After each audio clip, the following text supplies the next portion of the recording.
everybody, it's Adrienne and Alyssa from WDW Bound, and today we're going to talk about the very basics of planning a Disney World trip. And we got started thinking about this because a friend of ours is going for the very first time and started asking us questions that we kind of take for granted that people don't know. Yeah. Like, how many parks are there? And, you know, kind of I think we got Fastpasses. Yeah. You know, like bare bones, basic, like never been to Disney before. Right. Don't know what you're doing, like basic stuff. And so we just figured that, you know, a lot of our planning stuff comes with the assumptions that you know about Disney World.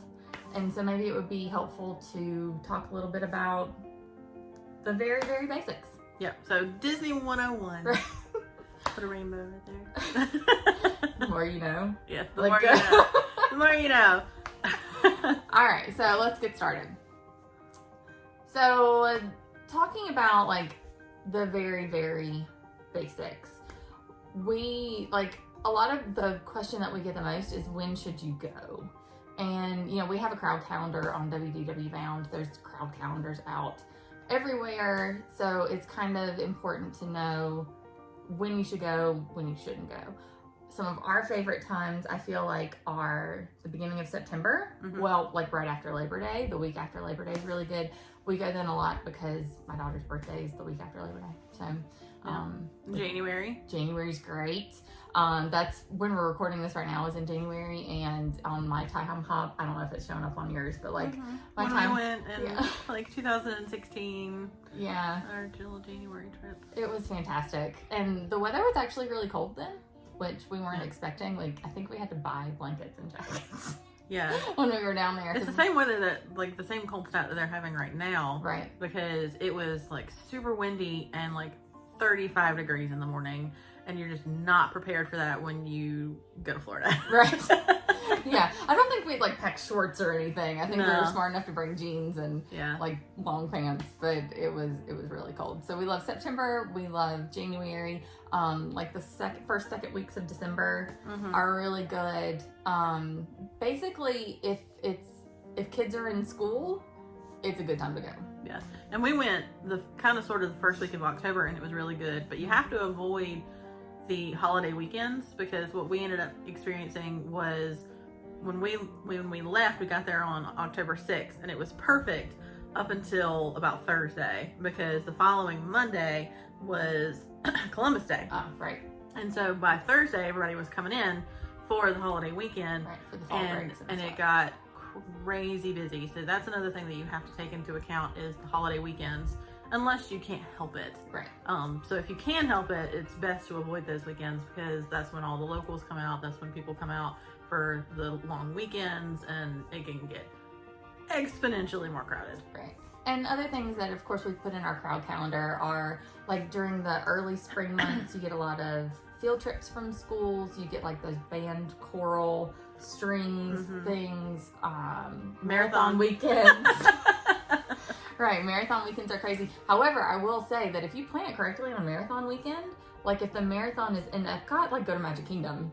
And it's empty. Yeah. I was looking at the wait times during the most recent one, like a week ago, 2 weeks ago. Yeah. And, like, it was completely empty. And I think Animal Kingdom was too. Yeah. So, and then of course there's always those weird things, like when Rise of the Resistance opened, Hollywood Studios was a madhouse. And so there are things that crowd counters can't predict. Yeah. But, you know, my kids are school age now, so we kind of have to be a little more conscientious of school calendars and, you know, not going on attendance plans, which we may have done before. But basically, blanket statement, if kids are in school, it's a good time to go.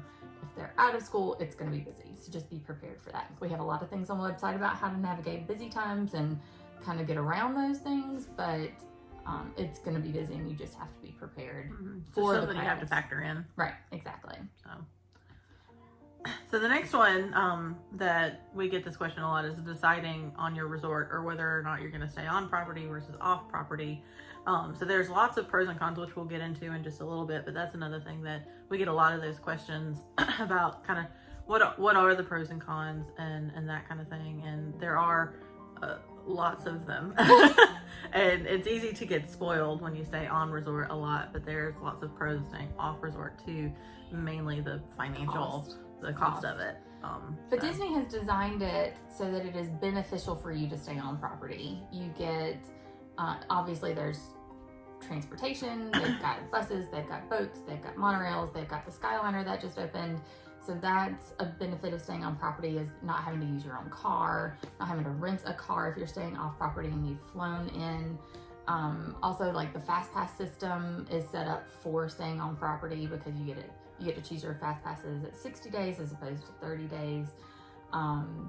So Disney really wants you to stay in the bubble, the Disney bubble, because you're going to spend more money. And so, I mean, they've just kind of set it up for the visitor that's going to stay on property. So those are the benefits for staying on.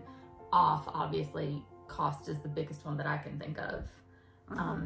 Well, and it depends on the type of vacationer that you are, because if you stay on property, everything is going to have to be kind of done for you. Unless you stay on a DVC resort, you can't do laundry or anything like that. There's no laundry services.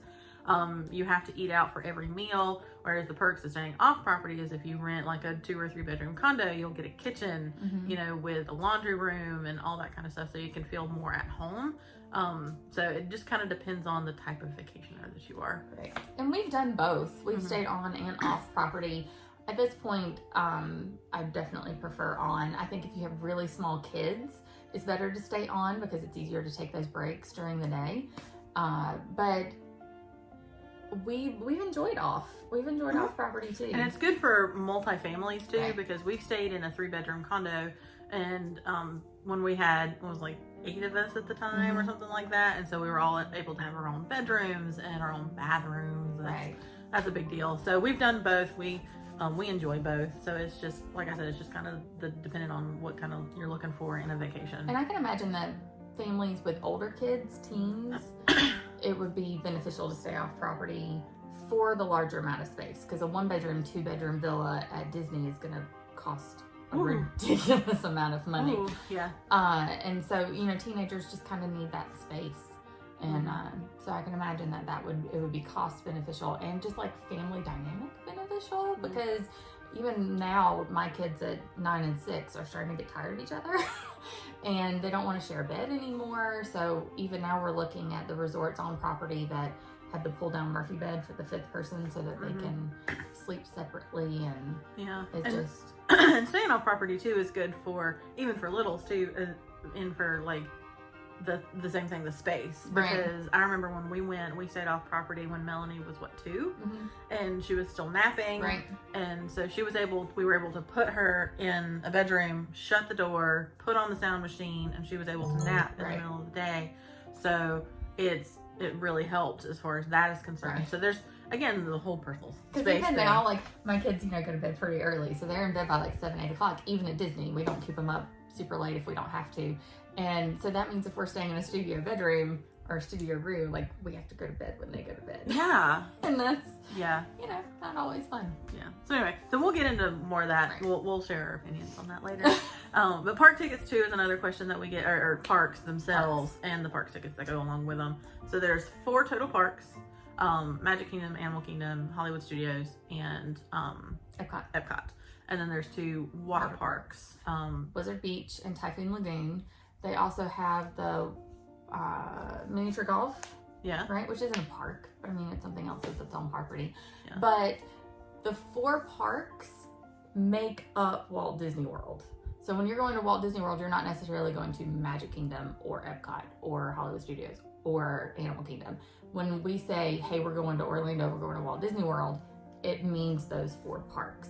And when you buy a Walt Disney World ticket, a park ticket, you're going to one of those 4 parks. So it's the same like when we were trying to figure out Disneyland stuff, when you were going for the first time, it's those 2 parks, but Disney World has 4. And when you buy a park ticket, which we'll get into a little bit more in depth in a minute, but when you buy a park ticket, it is for one of those 4 parks. The water parks are an upcharge, a separate ticket that you would need for those. It's included in one of the park tickets, but it's basically separate. All right, so let's talk about park tickets since that kind of naturally goes into it. Yep. So you can buy two types of park tickets. You can get what's called a Magic Your Way Pass, which is a 1 day, 1 park ticket. Meaning if of those 4 parks that we just talked about, you're choosing to go to Magic Kingdom that day, you can get into Magic Kingdom when it opens. You can leave as often as you want, come back in, but you were only allowed to be in Magic Kingdom that day. Or say you chose Epcot or Hollywood Studios or Animal Kingdom, you can be in that park that day and that's it. Or their other type of ticket is a park hopper, where you can go in and out of any of the 4 parks all day long if you want. You see people, maybe you've seen people on YouTube doing like the 4 park 1 day challenge. They have a park hopper ticket. They start in one park, they leave, go to another park, and so on and so forth. It's more expensive, the park hopper ticket, obviously, because you can enjoy any of the 4 parks any time of the day that you want. So it is more expensive, but so depending on your family, again, that'll be, how does your family vacation? Are you looking to save cost? Because you can totally do it without buying a park hopper ticket. Yeah, we did that in October. Right, on our honeymoon. We did that with our kids in December, because when we had gone in July, we had bought everybody park hoppers and didn't use it. We just never found an opportunity or whatever in our plans to go to a different park that day. So when we went back in December, we just bought them regular park tickets without the park hopper option to save money, and because we just found that the way that we had traveled previously, we didn't need it. But I like having a park hopper ticket personally, because I like having the option of, hey, we went to Magic Kingdom today, but I really wanted to go see the fireworks at Epcot tonight. Or say you're staying at an Epcot area resort, and those resorts, Beach Club, Yacht Club, Boardwalk, are right smack dab in the middle of Epcot and Hollywood Studios. So you could, run back and forth if you wanted to that And day. we've done that on previous trips where we've done park hopper, especially when we would take afternoon breaks, because you would start off like in the Magic Kingdom in the morning, have lunch, leave, the kids would take a nap, and then we would go somewhere else for dinner, like Animal Kingdom or Hollywood Studios in the evenings. And I think those are better for like short trips. Like whenever we've done like those long weekend Thursday to Sunday trips, park hoppers are better because I feel like I get more bang for my buck. Yeah. And you can afford it too, because if you're only buying 2 days worth of park tickets instead of buying 4 or 5, it's not as big of a deal. Right. So, and I will tell you too that the longer you stay on property, or the longer amount of ticket you buy, because you can buy 1 to 10 day tickets, the less expensive they get. So that's more of Disney, trying to get you to stay on property and spend more money with them, because if you buy a 1 day ticket, it's like $100 and something. And by the time you get to day 10, they cost like $50 a day or something like that. So they exponentially go down the longer you decide to stay. So like you were saying, it's not as big a deal if you're staying 2 days or 3 days and you want to do the park hopper ticket, because it's not as much of a hurt to your wallet. Yeah, I guess is what I'm trying to say. Because if you're buying 2 tickets and you get the park hopper and it's extra, but it's a lot less expensive than buying adding that park hopper to a 5-day ticket. Yeah. So dining plan, we'll talk about that too. Okay. So that's a hot topic. It is a hot topic. Dining plan. So basics of the dining plan. What you can do is if you are booking an entire package through Disney, meaning you're booking the resort, you're staying on property, you're booking your tickets through Disney, you have the option of adding a dining plan. They have 3 different levels of dining plan. There's the quick service dining plan, where you get 2 quick service meals, 2 snacks, and 1 resort mug per person per night. There's also the regular dining plan, which is 1 quick service, 1 table service, 2 snacks, and a resort mug per person per night. And then there's the deluxe dining plan, which is 3 meals, can be quick service or table service, 2 snacks, and a resort mug per person per night. So that's a lot of information. I feel like we could do an entire video just on how the dining plan works in itself. But what you're doing is you're basically prepaying for meals. So I believe as of right now, they haven't changed the pricing, but for the regular dining plan, the middle level, $75 per adult, which means age 10 and older per person per night, and it's like $25-$26 for a child. It's a big difference. Wow. Yeah, I know. It's a great deal if you got a 9-year-old who eats like a horse. But so the child is about $25 per person, and that's from age 3 to 9. If you have an infant, a 1-year-old or a 2-year-old, they don't need a dining plan. They won't be charged for one, and they eat off your plate at like table service restaurants or buffet restaurants or something like that. You can order something separately for them, but then you have to pay for it separately. Mm-hmm. So a lot of times we get asked, should we do the dining plan? And these kind of questions are hard. Like, I feel like everything should come with well, it depends on your family. It's like the joke that Sean and I talk about, because he just, was sworn into law, and anytime somebody asks him a question, his answer is always, it depends. Right. So, like, that's a lot of the answer for, like, anything Disney related, is it depends. It depends. I feel like for our family, it doesn't work. Yeah. We don't eat that much when we go to Disney. As much as I love Disney food, we just don't eat that much because it's so hot. Because we do tend to go, just Florida in general. It's a lot of food. It's a lot of food. Especially if you don't get the quick service, because I think the quick service is more manageable. Yeah. But then you lose out on table service. Right, which character meals, and that's a great deal for the money. Yeah. If you're paying $75 for the entire day's worth of food, and you go to Akershus or Ohana, or I'm trying to think of more expensive 1-credit meals. But anyway, like a higher ended one, and then they're by credits, it can be really confusing. Yeah. Because then things like Cinderella's Royal Table and Be Our Guest Dinner and Le Cellier and Hollywood Brown Derby, those are considered signature meals, which cost 2 credits. And so you could do a whole debate on what makes the credits worth it and what doesn't. Mm-hmm. But basically, like I was saying, for our family, we just don't tend to eat enough to make it worth it. When we did it last, we did it through the free dining promotion, which Disney releases a couple of times a year, depending on how much they're trying to fill up their hotel rooms. But we bought tickets and hotel through Disney, and then they offered the free dining package. So we did that, and we came home with 2 extra meals that we hadn't used that we transferred into snack credits, and then something like 30 snack credits left. Because what we learned actually was that if you have the resort mug, this is just an aside, if you have the resort mug and you're going for breakfast, and each meal includes a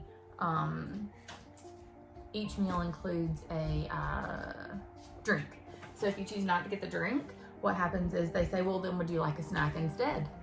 And so my daughter, who only eats cinnamon rolls for breakfast, she would get the free snack instead of us getting the drink, and so then we wouldn't use a snack credit for breakfast, and then there we go. So we just ended up with a ton of stuff. Yeah. So, and I don't know, this could obviously depend on your personality type too, but I just feel like I don't like being restricted by a dining plan. That too. I want to be able to control what I eat, when I eat. So, I don't know. It's whatever your style is, because I like to be able to choose where to get. Like when we went on our honeymoon, we only did 1 table service restaurant a day, and we didn't know if we were going to do quick service or if we were just going to get like a muffin or something like that for breakfast. So I don't like being restricted by having to figure out what's a credit, what's not a credit, what's a snack credit, what's a quick service, what's a table service. It's just one day. It was kind of stressful. Yeah, it feels like a lot to keep up with. And they put it in the app. Like they put it in the My Disney Experience app, which also Disney 101 you should download if you're going. Because you can do so much through it. But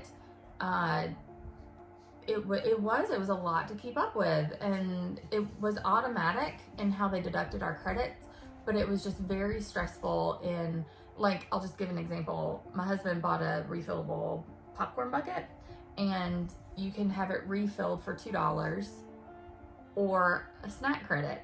And I thought, I don't want to waste a snack credit for $2. For $2, exactly. Yeah. So we ended up paying for that out of pocket, but then that was another snack credit that we hadn't used. Yeah. That we had to then figure out how to use later. So in the back of my mind, because I'm the crazy numbers girl, like all I was thinking is that a good deal? Is that a good credit? Is that a good use of a credit? How can I make my credits last longer? And so it was just one more added thing on top of, are we going to make our dining reservation on time?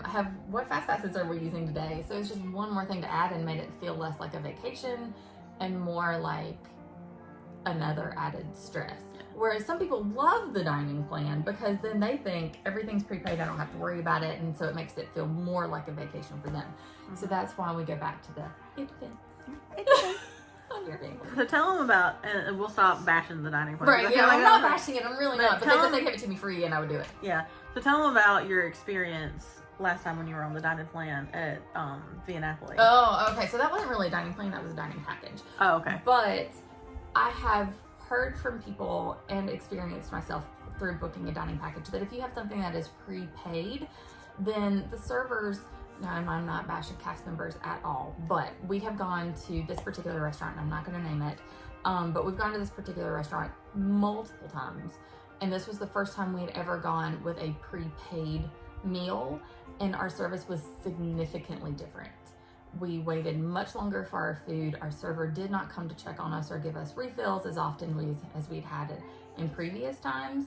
And it really put a sour taste in our mouth for that particular restaurant, which we had loved for years. Yeah. Loved and loved and loved it. And that won't happen every time, obviously. Right. But it really just it's something that you have to keep in mind because you have to think of it from the wait staff's perspective that they've probably been gypped a good bit on prepaid stuff because people don't realize that you still have to tip with the dining plan. Your tip is not included on the dining plan, so I think they probably get gypped a good bit, which could put a sour taste in anybody's mouth. So that's why we like to just be like, here's cash, or here's a gift card, or here's my magic band or whatever. Yeah, that way you don't have to worry about any of that kind of stuff. Yeah, it was that was unfortunate, and that's the only restaurant that happened to us with. I'll say the other restaurants that we went through when we were on the dining plan were not like that. So it's only happened once, but just kind of something to keep in mind. And again, we're not at all bashing cast members or servers in general or the dining plan because again, it just depends on your family. We've just found in our experience that it's not necessarily best for how we vacation. Yeah, but there are, to talk about the positive things about the dining plan, there are benefits. Like we've said before, this could be a pro and a con that there's just a lot of food. It is, yeah. Because each dining plan, like you said, includes the refillable mug, which you can only use at the resorts, but that's good for breakfast because I can't eat in a park. Like I get hungry too quickly because if I'm up at like 6 or 7 a.m. I want to eat by 8, so I want to eat in the resort versus waiting to eat breakfast at the park. So that's when you would be able to use your refillable mug. And then each meal includes depending on the tier, your meal and a drink. And then they've just recently, yeah. Is it a dessert? I think, yeah, it's a dessert. I know the table service includes one appetizer, one entree, and then one dessert. And then also your beverage. And if you're 21 or older, that could be an alcoholic beverage. So that's a huge value there because everybody knows how expensive alcohol is at Disney. You're looking at anywhere from $12 to $15. Yeah, for a single drink. And that's included with your dining plan. So hey, and did you know that on buffet meals where your drink is included, you get a non-alcoholic drink and an alcoholic drink? Huh. Yeah, so, or a specialty drink. So I should include that too. Like it could be a milkshake or like a mocktail or something like that. Because we did that at Ohana. My daughter, I can't remember what it's called, but this is a fruity blue drink. That's a specialty drink, and it's $7 or $8 on its own. And it came included, plus you could get her lemonade or Sprite or whatever. So you can, if it's a pre-packaged meal like Ohana or the Snow White Storybook Dining, I know that's included, then you actually get 2 drinks. Yeah, so it's a lot of food. So based on the tier that you get, it could be a value, especially if you're like, they always say to make your credits last longer, you get the steak. Get the stuff that's really expensive, and it'll stretch it even further. Obviously, nobody wants to eat steak every single meal, but that's another way that you can stretch the value even farther to get the most out of your credits. And I will say that I enjoyed that part of it. I enjoyed not having to think about how much things cost in that respect. Like if Christopher wanted to get the day old steak, he could. And then I almost kind of looked at him sideways if he just wanted a burger. I'm like, what do you mean? Get the more expensive right? thing. You can like get the surf and turf every time. Yeah. You know, like get the good stuff. But but like you said, you can't do that almost every time. Yeah. But so I did enjoy that aspect of it. Like get whatever you want. It doesn't matter. Yeah. You know? And you don't have to look at the prices. That's right. That's nice freedom too. It is. So like I said, we could probably go on for an entire video about the dining plan. But basics, Disney will try to sell it to you as part of the package. Look at it before you decide to add it on because it can be an expense that might not work for you. My kids split meals a lot. My husband and I split meals a lot. We use snacks as meals a lot. And so it just doesn't work for us most of the time. But again, Disney, if you give it to me free during the dining package and that works, then I'll pay. Yeah. So I think we've covered almost everything. So do we want to talk about our favorite thing to talk about? And that's how to save money on your trip. We It is our can use favorite that thing. kind of like as our conclusion because Yeah. Disney is very expensive. It is. And that's another question that I get a lot. I don't know if you do, but I get asked all the time at work and from friends, like, how do you go so often? How do you afford to go so often? Mm-hmm. And so my answer is always, I cut corners wherever I can Mm-hmm. because I like to go a lot. Mm-hmm. So the less I spend on each individual trip, the more often I get to go. Yep. So, so how do we save money? Going off season if you can. Yes. Um, Because tickets will be, now that they've changed it to the tiered sliding pricing. or whatever, that depending on where you go, because you'll pay more during peak times for your park tickets. So like the week of Christmas where the parks reach capacity, right. you're going to pay probably, I think I saw somewhere on Twitter, somebody said that a 1-day Magic Kingdom ticket was like $250 the day of Christmas. Yeah. So if you can go off season, you'll pay a lot less. You can pay less than $100 per day for your park tickets versus like $200, $250 if you go during the peak time. And like pro tip, they show you on the calendar when you're purchasing tickets how much it is per day. And then you also have a range of dates. So let's say you're going on a Friday to a Friday, but you buy a ticket because the ticket gives you a range of dates that you can use it. You can kind of play with that a little. Mm-hmm. And when we went down in December, we arrived on a Saturday and we were leaving on a Saturday. So we were able to actually, like, I think I had their ticket start on Friday because it was cheaper. And it still went the entire length of our trip. Mm-hmm. So, I mean, it was only a couple dollars cheaper. But a couple dollars is a couple dollars. Yeah. You know, a couple dollars is a popcorn refill. Yep. So, you know, everything, you know, you just balance it out where you can and you find ways to cut corners where you can. Mm-hmm. So off season is great. We've talked and kind of alluded about the free dining promotion, which often also coincides with off season Mm-hmm. pricing because Disney wants to fill their hotels equally throughout the year. So if they see that there's a time period during the year that they weren't able to fill all of their hotel rooms, they'll offer a promotion to try to get people to fill those hotel rooms. Mm-hmm. 2020 I thought was kind of a really weird promotion Mm-hmm. year. It was like a couple of random days in August and September. Yeah, it was very strange. And June, I think, because I remember seeing June Yeah. like 28th, and I was like, "That's near my birthday. Like, can we do a trip?"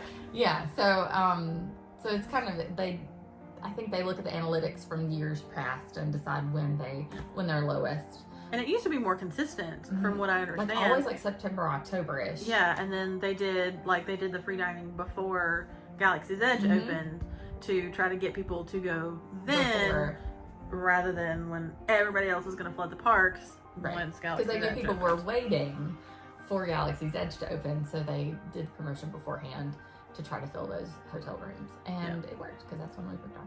Yeah. So we've talked about the dining promotion enough. We won't talk about it anymore. But it can save you money. Now, granted, they also release room-only discounts at the same time, which can be anywhere from 15 to 30% off the room.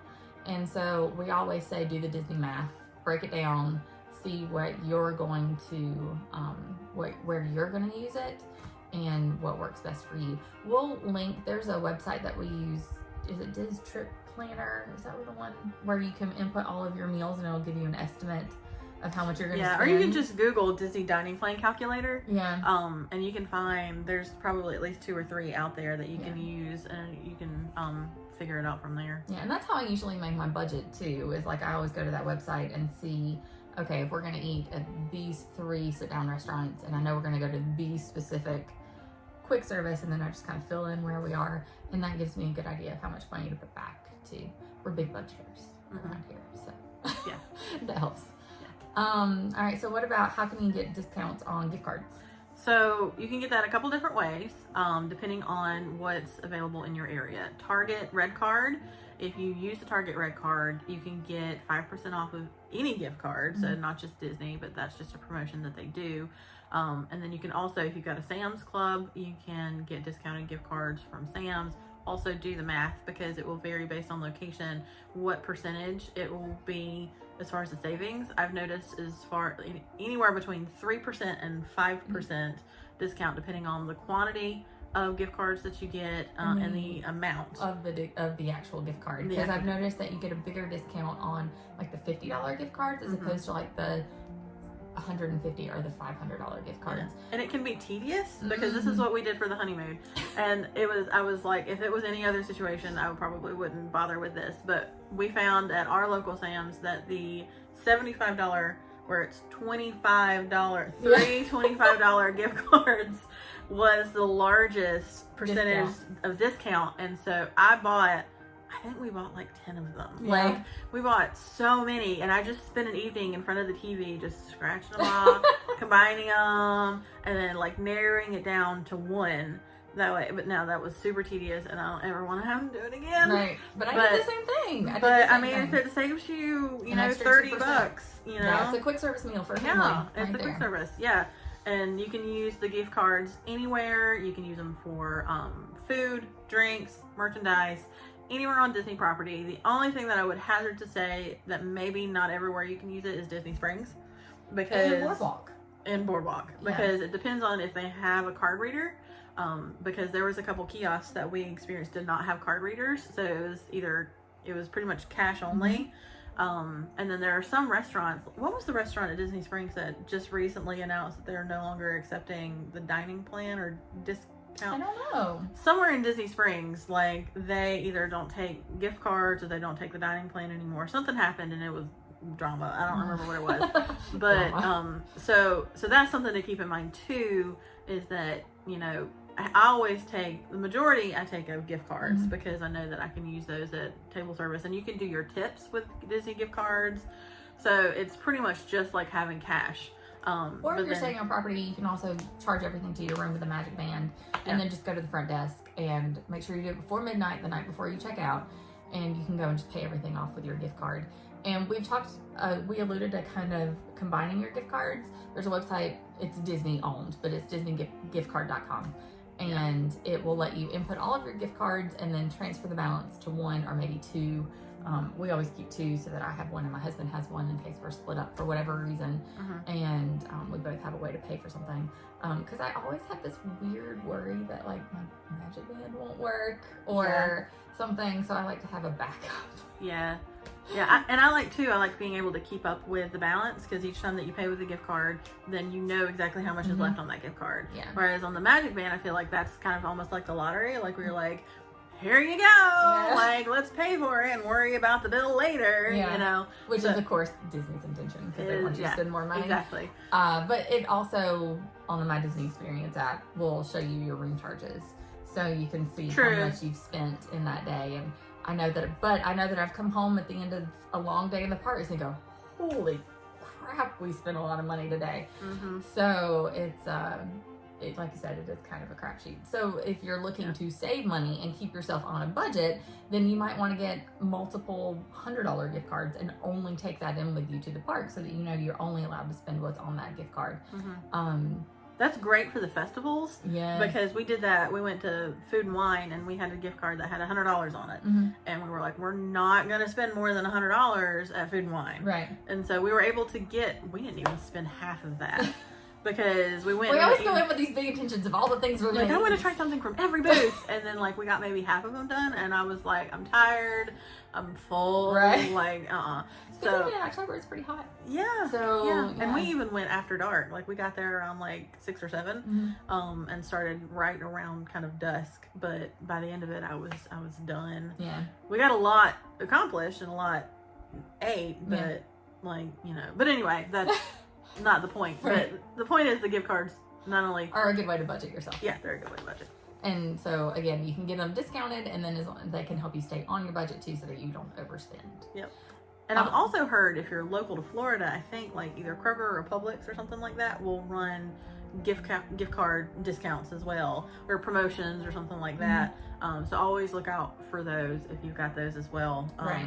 That would save you a little bit here and there. Yeah. And if you have if you have any of their memberships, if you're a DVC member, if you're an annual pass holder, if you have the Disney Chase card, you can also get discounts. We are annual pass holders right now, so we always make sure to ask at souvenir locations, to ask at all dining locations, do you take an annual pass discount? And it's usually anywhere from 10 to 20% off.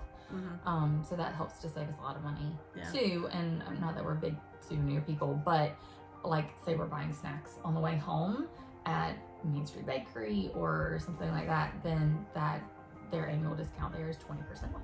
Yeah. So, and I noticed last time, a lot of the cast members are starting to ask a lot more, do you have an annual pass? Right. Which, if you don't, makes you a little sad.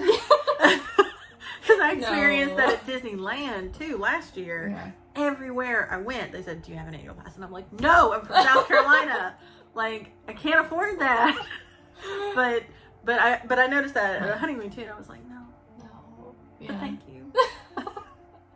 And two, not that I'm an advocate of the use of credit cards, but if you have a credit card already and you have money in hand, because we don't like to go into debt for vacations, that say you use your credit card in combination with buying a gift card at Sam's or wherever, then you get your rewards from the credit card plus your discount. So it can add up. And speaking of credit cards, if you do happen to have the Disney Visa credit card, what we've done in the past is that, and then just paying it off once the transaction has gone through. Or if you use it as like a gas card or something like that, treat it like any credit card, that you should never let it accrue beyond what you can pay off every month. Right.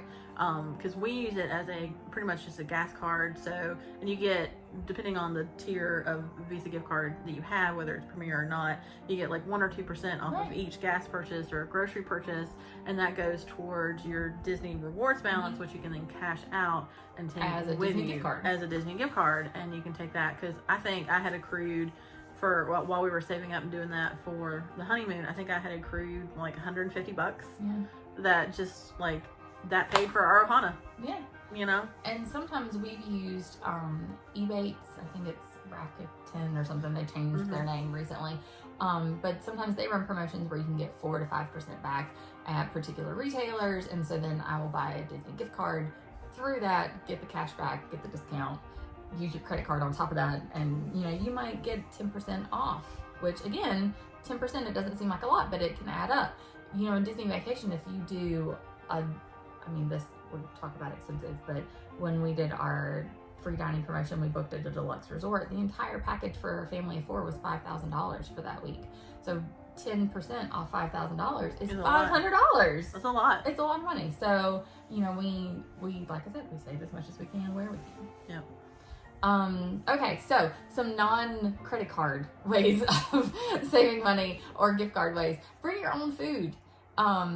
We talked about ways you can save money by sharing meals and things like that, but Disney has no problem with you bringing in your own food and snacks into the parks.